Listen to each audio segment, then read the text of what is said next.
नमस्कार दोस्तों, कैसे हैं आप सभी।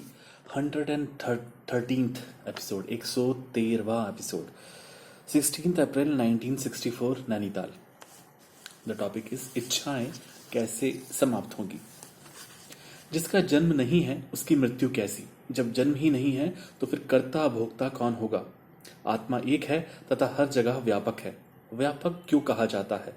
देश काल व पदार्थों के कारण।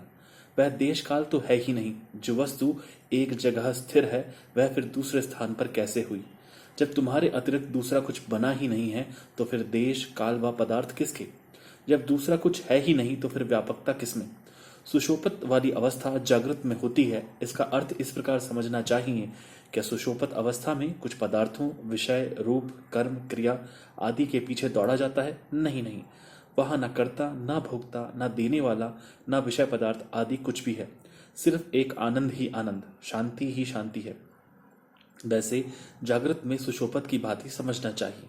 अर्थात जो वस्तु पैदा ही नहीं हुई है ही नहीं, तो फिर इच्छा, तृष्णा, दुख, सुख, कर्ता, भोक्ता, मोह, ममता किसकी तथा कौन करे। वहां न शरीर भाव है, न मन, न पदार्थ, न देश, न काल, न दूसरी वस्तु। अगर ऐसा स्वयं ही समझ लिया तो फिर किसी की भी इच्छा नहीं रहेगी। सिर्फ अपना आप सच्चिदानंद ही सच्चिदानंद है। जागृत में भी वही, सुषुप्त में भी वही तथा स्वप्न में भी वही सच्चिदानंद।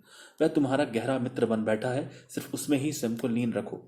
आत्म ज्योति प्रकाश का अर्थ ज्ञान या जानना समझना चाहिए, न कि जड़, रोशनी, योग, हट, राजयोग, निर्विकल्प समाधि आदि, धारणा, ध्यान, प्राणायाम आदि। ये सब बाहरी साधन है। सिर्फ मैंने जो बताया है वह सभी शास्त्रों एवं संतों की शिक्षा का सारार्थ है। सिर्फ उसको समझकर आज ही मोक्ष प्राप्त करो।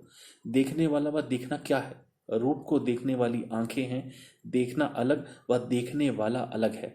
देखने वाली आंखें तथा जो रूप दृश्य इस बाहरी आंखों द्वारा देखते हैं वे भी जड़ हैं, अर्थात असत।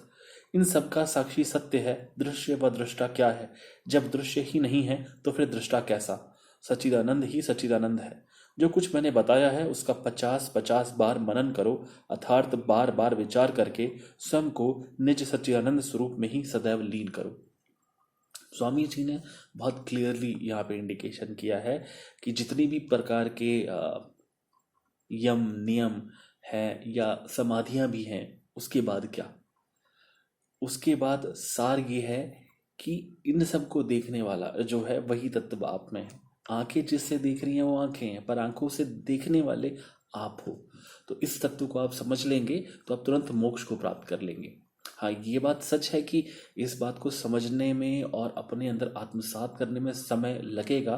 और कई बार हमारी जो मान्यताएं हैं, हमारी जो पुरानी धारणाएं हैं, वह हमें वापस इन विषयों की तरफ लेके जाएगी और झुठलाएगी भी। यदि आप किसी से बात करें कि शिव बड़े या शक्ति बड़ी, तो लोग तो यही कहेंगे कि जिसको भी वो मान रहे होंगे उसी को बड़ा बताने की कोशिश करेंगे। परंतु अंत में जो सबके अंदर तत्व विद्यमान है वो वही एक तत्व है, आत्म तत्व। जो आपके अंदर है वही दूसरे के अंदर भी है और वही सच्चिदानंद स्वरूप परब्रह्म परमात्मा के अंदर भी है। तो हमें उस तत्व को जानने का प्रयास करना चाहिए। जय श्री राम।